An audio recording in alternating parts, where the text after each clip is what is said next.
رسول اللہ صلی اللہ علیہ وسلم نے ارشاد فرمایا، جس شخص سے علم کی کوئی بات پوچھی جائے اور وہ جاننے کے باوجود اس کو چھپائے تو اللہ تعالیٰ قیامت کے دن اس کے منہ میں آگ کی لگام ڈالیں گے۔ کوئی نہیں دیکھتا آپ کس کے لیے کیا کرتے ہیں، وہ صرف وہی دیکھتے ہیں جو آپ نہیں کرتے ہیں۔ محبت کے بہت سے رنگ ہوتے ہیں، لیکن محبت میں سب سے خوبصورت رنگ عزت کا ہوتا ہے۔ جب دوست اللہ کریم ہو، کتاب قرآن کریم ہو اور راستہ صراط مستقیم ہو تو گمراہ ہونا ناممکن ہے۔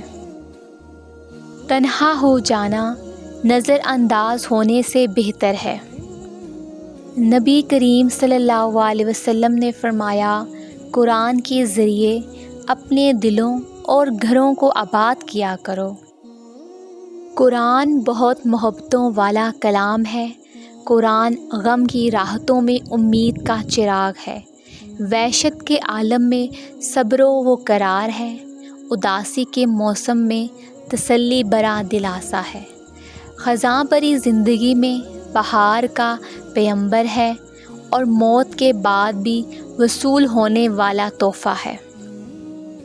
لوگ تب تک خوش ہیں جب تک آپ انہیں خوش رکھنے کی صلاحیت رکھتے ہیں۔ جس دن آپ ان کو خوش رکھنے میں ناکام ہوں گے تو آپ کو چھوڑ دینا ان کا حق ہے۔ کسی زمانے میں دنیا کا مقصد صرف لین دین تھا اور آج کل صرف دینا پڑتا ہے، اگر سمجھو تو۔ اگر آپ کو یہ ویڈیو اچھی لگی ہے تو ویڈیو کو لائک کریں، چینل کو سبسکرائب کریں۔ تو ملتے ہیں اپنی نیکسٹ ویڈیو میں۔